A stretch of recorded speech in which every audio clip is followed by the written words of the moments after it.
I grew up in Daytona, moved there as a very young child, and went to Catholic private school, and a friend of mine and I came across a stable that was just kind of a shed for these horses.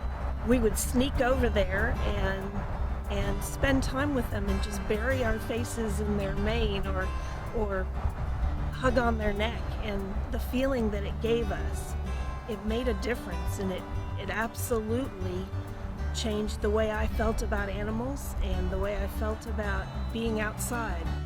And moving out to poultry has really helped me reconnect with that. Maybe not wild animals, but to have a lot of animals, different animals with personalities that we could spend a lot of time with, as well as just being out in the open where we have clear skies. We can go use the telescope and look at the night skies. We're able to have campfires, cookouts, that kind of thing, where it really connects me back to a lot of the things I did as a child. Growing up and just being out with nature at all times, and definitely gotten a lot closer to that since we moved out.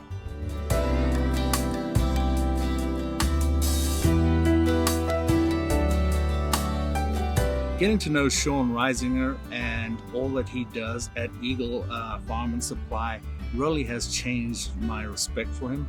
You know, I got to know him early on just as someone who was helping us out, getting us feed, etc. But the more I spent time with him every week and just talk through different things with him, the more you realize that he is an integral part of the community that we have. I don't see my role and my responsibility as selling Blaine and Michelle feed and hay. I don't see my responsibility or my task as selling stuff. My role and my responsibility in this community is to help people do better at what they already want to do.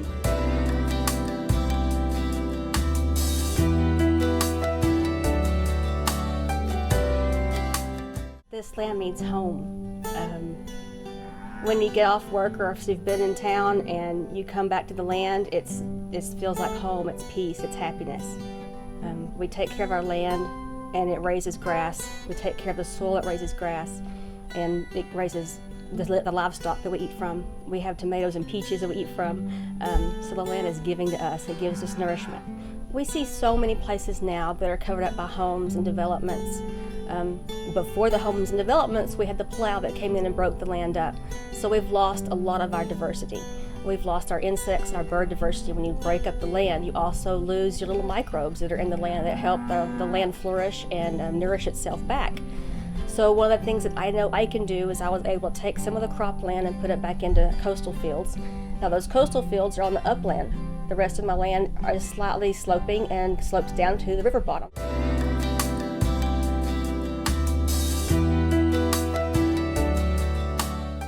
I'm passionate about agriculture because it's a dying field. Less than 2% of the population of America are farmers or raise food, but population is continuing to grow. So that means less people are trying to grow food for us while we have more people coming into this world. And so it's a very big issue.